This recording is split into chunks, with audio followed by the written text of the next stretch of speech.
Good morning, everyone. Today, the topic for discussion is regulation of respiration. So, you all know that even when we are not conscious, we are respiring. We inhale and exhale involuntarily. And at the same time, when we sing or we take a dive in the water, we can hold our breath. Respiration is regulated both by the neural way as well as by the chemoreceptors. So as you can see in the slide, the regulation of respiration is done both by neural and chemical way. The main motto of regulatory centers and the entire mechanism is to control rhythm, rate and depth of respiration at all cost. Sometimes you go on the mountain, sometimes you go for underwater diving, sometimes you walk fast, कभी आप hyper ventilate करते हैं.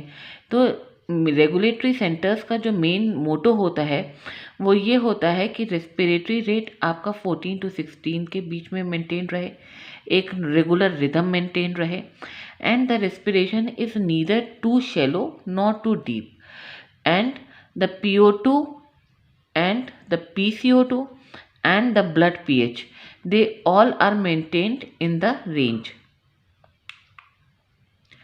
So you see, we have already discussed that the main motto of regulatory centers is to maintain PO2, PCO2 and HI concentrations in normal range, whether you are resting or doing exercise or sleeping.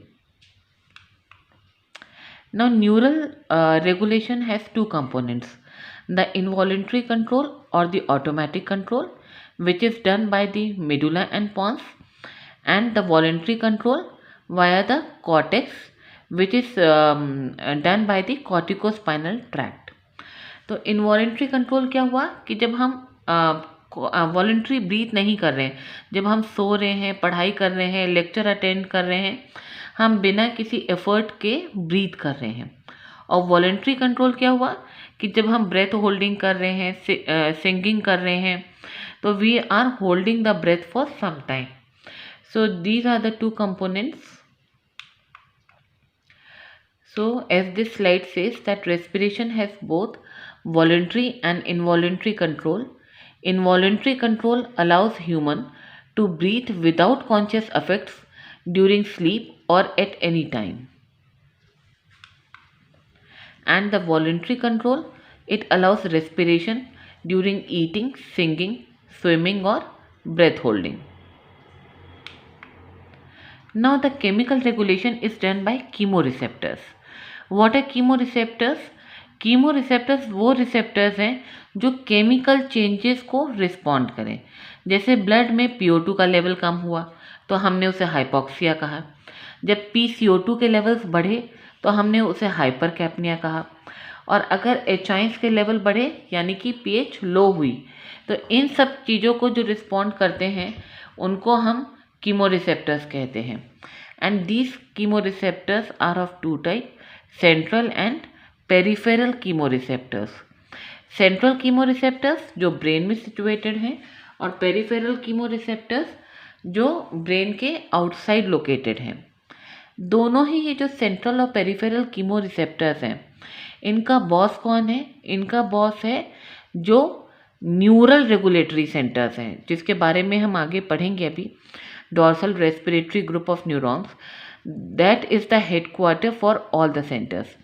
तो ये जो central और peripheral chemoreceptors हैं, ये जो भी changes assess करते हैं सिस्टम में, ये किसको सिग्नल भेजते हैं?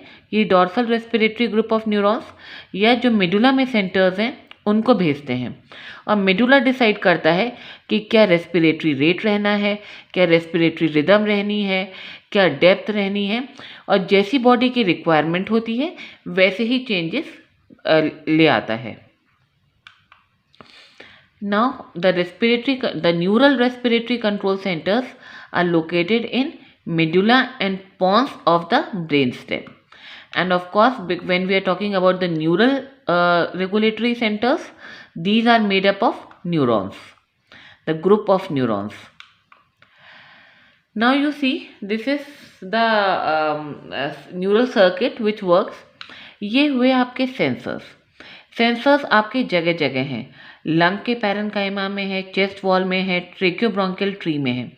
ये सेंसर्स असेस करते हैं कि क्या चेंज आया है रेस्पिरेटरी सिस्टम में, और ये via the efferents which are usually the 9th and the 10th cranial nerve. These send signals up to the central controller, which is medulla in this case, and then after assessing the information received from the sensors, this medulla generate a response. जैसा यहाँ पे ज़रूरत होगी वैसा ही medulla response generate करेगा, और ईफ्रेंट्स के through ये रिस्पॉन्स किसके पास आएगा? अफेक्टर्स के पास आएगा, जो कि हैं रेस्पिरेटरी मसल्स।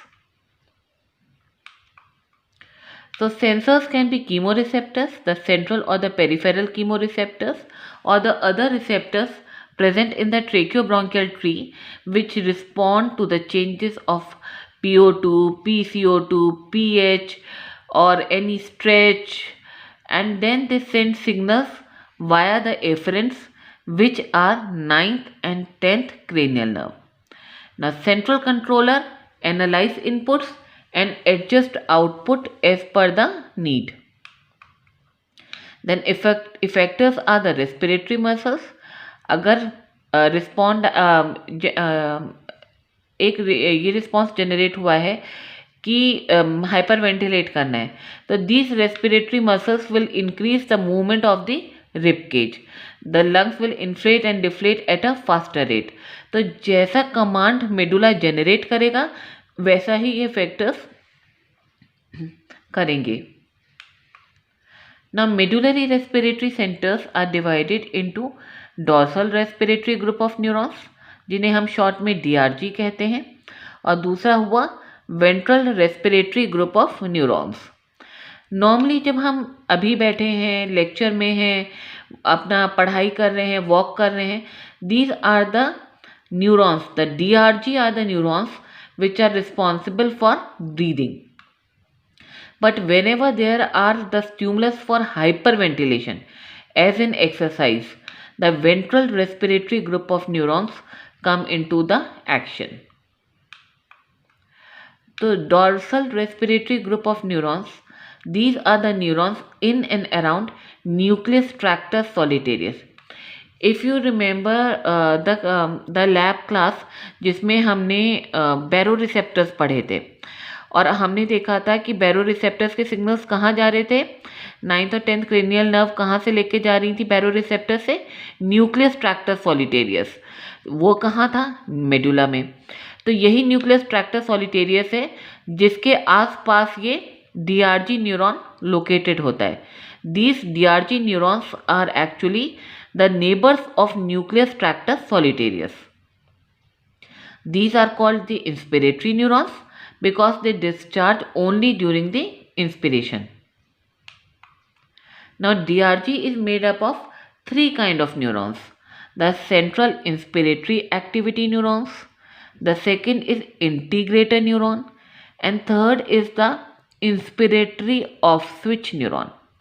अब सेंट्रल का मतलब ये कि ये कोई न्यूरॉन है जिसका मेन एक्शन है, तभी इसका नाम है central inspiratory activity neuron. Integrator neuron, integrator ऐसा हो गया जैसे बैच में कोई खबरी होता है जिसे सबके बारे में पता होता है, तो ये वो न्यूरॉन है जो सब तरफ की इंफॉर्मेशन इंटीग्रेट कर रहा है और किसको लाके दे रहा है? CIA न्यूरॉन्स को दे रहा है। Then the name implies inspiratory off switch neuron, that means ये जब भी एक्टिवेट होंगे तो ये किसी ना किसी को स्विच ऑफ करेंगे। तो now let's see how these neurons work. I will explain this slides later on, let me explain you a flow chart first. हाँ, दिस इज, जब भी फायरिंग होती है इंस्पिरेशन के लिए तो किसकी होती है? Central inspiratory activity neurons. ये न्यूरॉन्स पहले धीरे धीरे फायर करते हैं और ग्रेजुअली अपनी इंटेंसिटी बढ़ाते चले जाते हैं। तो अगर आप देखो तो ये इस तरीके का सिग्नल हम कहलाते हैं रैंप सिग्नल, जो पहले धीमे धीमे हो और फिर उसकी इंटेंसिटी बढ़ती चली जाए।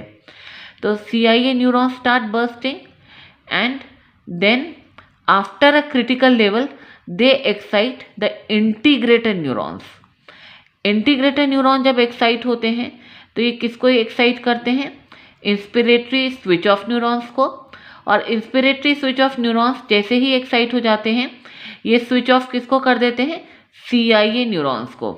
और CIA न्यूरॉन्स अपना CIA एक्टिविटी न्यूरॉन्स अपना काम बंद कर देते हैं। You all know that the muscles of inspiration are diaphragm and external intercostal muscles. अब क्या होता है, ये CIA राइट साइड का लेफ्ट साइड को सप्लाई करता है मसल्स को, और लेफ्ट वाला राइट साइड को सप्लाई करता है। अब जब CIA बर्स्ट करता है, एक्शन पोटेंशियल्स जनरेट करता है, तो वो firing via the nerves it comes down to the diaphragm and external intercostal muscles. अब डायफ्राम कॉन्ट्रैक्ट करेगी, एक्सटर्नल इंटरकोस्टल मसल्स कॉन्ट्रैक्ट करेंगे, तो क्या होगा कि लंग्स जो है इन्फ्लेट होना शुरू हो जाएंगे and the inspiration will start. CIA पहले धीरे धीरे फायरिंग करेगा, फिर अपनी फायरिंग तेज करेगा। ऐसे ही सिग्नल्स जो है ट्रांसमिट होंगे नीचे डायफ्राम और एक्सटर्नल इंटरकोस्टल मसल पे। अगर ये CIA एक ही बार में सारा सिग्नल बर्स्ट आउट कर दे तो इससे क्या होगा कि लंग एकदम एब्रप्टली डिस्टेंड होगा, जिससे कि डैमेज होने के चांसेस ज़्यादा हैं लंग के। इसीलिए CIA जो है धीरे धीरे रैम्प के रूप में सिग्नल बर्स्ट करता है। अब जैसे ही CIA ने अपना एक्शन पोटेंशियल जनरेट करना शुरू किया and that is being transmitted to diaphragm and the external intercostal muscles, the inspiration starts. इधर CIA बर्स्ट कर रहा है, इंस्पिरेशन हो रहा है, इधर एक क्रिटिकल लेवल के बाद इंटीग्रेटर न्यूरॉन एक्साइट हो गया। इस इंटीग्रेटर न्यूरॉन के एक्साइट होते ही ये inspiratory switch off neuron excite हुआ। ये एक्साइट होते ही CIA को स्टॉप कर देगा। जैसे ही CIA स्टॉप होगा इंस्पिरेशन बंद हो जाएगा, और इंस्पिरेशन के बंद होते ही एक्सटर्नल इंटरकोस्टल मसल और डायफ्राम का कॉन्ट्रैक्शन रुक जाएगा। Now because of the elastic recoil they will come back to their original position, the expiration will start. तो अब लंग्स का वॉल्यूम कम होगा और एक्सपिरेशन फेज स्टार्ट हो जाएगा। So this is how the inspiration and the expiration occurs. Now we will study these slides in detail.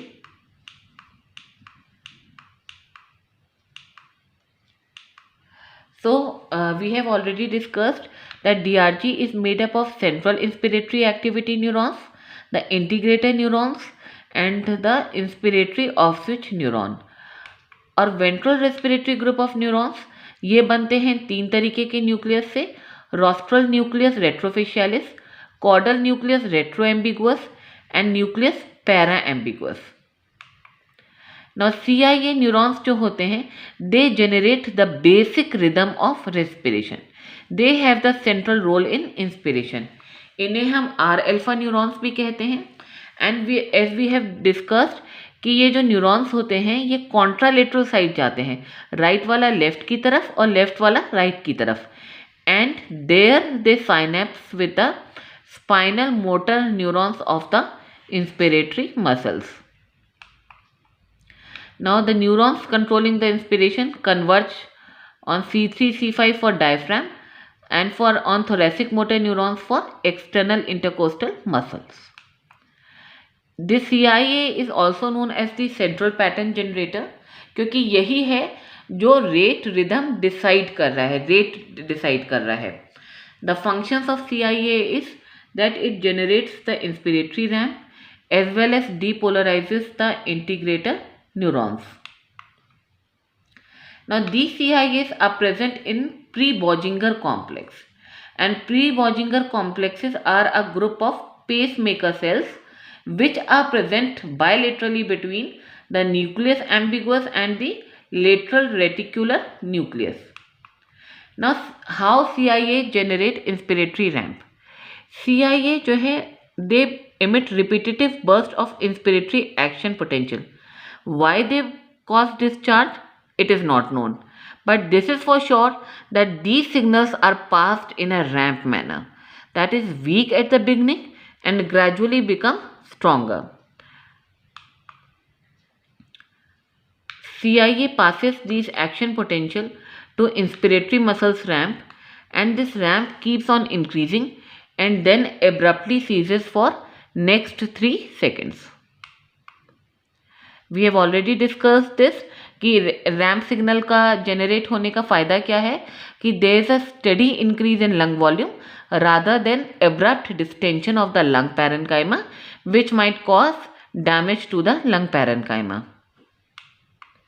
अब integrator neurons होते हैं, ये आर अल्फा के पड़ोसी होते हैं, उन्हीं के आसपास होते हैं. इन CIA को आर अल्फा कहते हैं, इनको आर बीटा कहते हैं. जब ये एक पर्टिकुलर लेवल तक एक्साइट हो जाते हैं तो ये इंस्पिरेटरी ऑफ स्विच न्यूरॉन को एक्साइट कर देते हैं और इनका काम ही है इंटीग्रेशन करना कि जहाँ से जो इन्फॉर्मेशन आ रही है, पॉन्स एपन्यूस्टिक सेंटर से क्या आ रही है, न्यूमोटेक्सिक सेंटर से क्या आ रही है, कॉर्टेक्स से क्या इन्फॉर्मेशन आ रही है, ट्रेकियोब्रोंकियल ट्री से क्या आ रही है, जे रिसेप्टर से क्या इन्फॉर्मेशन आ रही है, उस सारी इन्फॉर्मेशंस को ये इंटीग्रेट करते हैं and they pass the information to our alpha neurons. Now these inspiratory of switch neurons, they are responsible for switching off of the CIA neurons. So responsible for cessation of inspiratory ramp. जैसे ही inspiratory of switch neuron active हुआ उसने CIA को बंद कर दिया, stop कर दिया, और जैसे ही CIA स्टॉप होगा इंस्पिरेटरी फेस रुक जाएगा, वहीं जिस मोमेंट पे जहाँ भी है वो वहीं रुक जाएगा और वहाँ से फिर अगले 3 सेकंड के लिए एक्सपिरेशन फेज स्टार्ट हो जाएगा. This is the flow chart we have already discussed. Now you see these are the integrated neurons and you can see कि ये कहाँ से इंफॉर्मेशन ला रहे हैं. Cerebral cortex, pneumotaxic centre, vagal afferents, medullary inhibitory centres, apneustic centres. कुछ stimulus हैं और कुछ इनहिबिटरी हैं. तो जैसी इन्फॉर्मेशन इसे आती है वैसे ही इन्फॉर्मेशन ये आगे पास ऑन कर देता है. Now coming to ventral respiratory group of neurons, इनमें इंस्पिरेटरी एक्सपिरेटरी न्यूरॉन्स दोनों होते हैं. ये हम ऑलरेडी डिस्कस कर चुके हैं कि ये 3 तरीके के न्यूक्लियस से बना हुआ होता है. एंड कॉर्डल न्यूक्लियस रेट्रोएम्बिगुअस जो है इसमें मेनली एक्सपिरेटरी न्यूरॉन्स होते हैं and they form the upper motor neurons of the expiratory muscles cross midline and supply muscles of expiration. Nucleus paraambiguus contains inspiratory neurons also called as bulbospinal inspiratory premotor neurons and control the inspiratory upper motor neurons. Rostral nucleus retrofacialis, it contains several type of expiratory neurons and they form a complex known as the Boginger complex. Role हम पहले ही discuss कर चुके हैं कि normal state में ये inactive रहते हैं. जब क्वाइट ब्रीदिंग हो रही है they remain inactive. They only get activated when you require hyper ventilation like exercise. तो जब भी हाइपर वेंटिलेशन की ज़रूरत है VRG एक्टिवेट होगा और जब भी नॉर्मल क्वाइट ब्रीदिंग हो रही है it is the DRG which plays an important role. Now you see ये एक्सपिरेटरी न्यूरॉन्स हैं, ये इंस्पिरेटरी न्यूरॉन है. इनमें रेसिप्रोकल इनोवेशन होता है. अगर एक्सपिरेटरी में स्टिमुलस आएगी पॉजिटिव तो इसमें इनहिबिटरी आएगी. बिकॉज यू नो कि inspiration and expiration can not go hand in hand. अगर इंस्पिरेशन होगा तो एक्सपिरेशन को हॉल्ट पे जाना पड़ेगा और अगर एक्सपिरेशन होगा तो इंस्पिरेटरी पॉज होगा उतनी देर. तो इसीलिए इनमें रेसिप्रोकल इनर्वेशन होता है. Now coming to the pontine centers, these are the 2 centers which are present in the pons, apneustic center and pneumotaxic center. apneustic center का मतलब होता है वो सेंटर जो डीप ब्रीदिंग, एक गहरी सांस जिसे हम कहते हैं, वो करता है, और pneumotaxic centre is responsible for a shallow breath. Now apneustic center, these are the inhibitory neurons present bilaterally in the lower part of the pons and send inhibitory signals to the integrated neurons. Now let's see in a flow chart. ये apneustic centre है, इसने किसको inhibit करा? Integrator neuron को। अब integrator neurons inhibit हो गए तो वो अपना काम नहीं कर पाएंगे। और इंटीग्रेटर न्यूरॉन का काम क्या था? उनका काम था इंस्पिरेटरी स्विच ऑफ न्यूरॉन्स को एक्टिवेट करना। तो जब एपन्यूस्टिक सेंटर ने इंटीग्रेटर न्यूरॉन को अपना काम करने से रोक दिया तो वो क्या नहीं कर पाएंगे? वो इंस्पिरेटरी स्विच ऑफ न्यूरॉन्स को एक्टिव नहीं कर पाएंगे। और जब inspiratory switch off neuron active नहीं होगा सॉरी, तो CIA अपना काम करता रहेगा, यानी कि इंस्पिरेशन चलती ही रहेगी, and that will result in a deep breath which you call a apneustic breath. अब हम बात करें न्यूमोटैक्सिक सेंटर की। न्यूमोटैक्सिक सेंटर क्या करता है? वो एपन्यूस्टिक सेंटर को इनहिबिट कर देता है। अब एपन्यूस्टिक सेंटर क्या नहीं कर पाएगा? इंटीग्रेटर न्यूरॉन को रोक नहीं पाएगा। तो इंटीग्रेटर न्यूरॉन्स फ्री हो गए अपना काम करने के लिए, और उनका काम क्या था कि उनको जाके फटाफट इंस्पिरेटरी ऑफ स्विच न्यूरॉन को एक्साइट करना था। तो अब जल्दी से ये इसको स्विच ऑफ कर देंगे, एक्साइट कर देंगे, और इंस्पिरेटरी स्विच ऑफ न्यूरॉन किसको इनहिबिट कर देगा? CIA को। तो CIA अपना काम टाइम से पहले ही बंद कर देंगे। तो this will result in a shallow breath. So this is how whenever the apneustic center gets activated, it results in a deep breath, and whenever the pneumotaxic centers get activated, it results in a shallow breath. Now we will read the slides once again. Apneustic centers are the inhibitory neurons. They are present bilaterally in the lower part of the pons. They send inhibitory signals to the integrator neurons of the DRG, help in increasing the tidal volume and duration of inspiration. Apneustic center is also controlled by the pneumotaxic center as well as the vagus.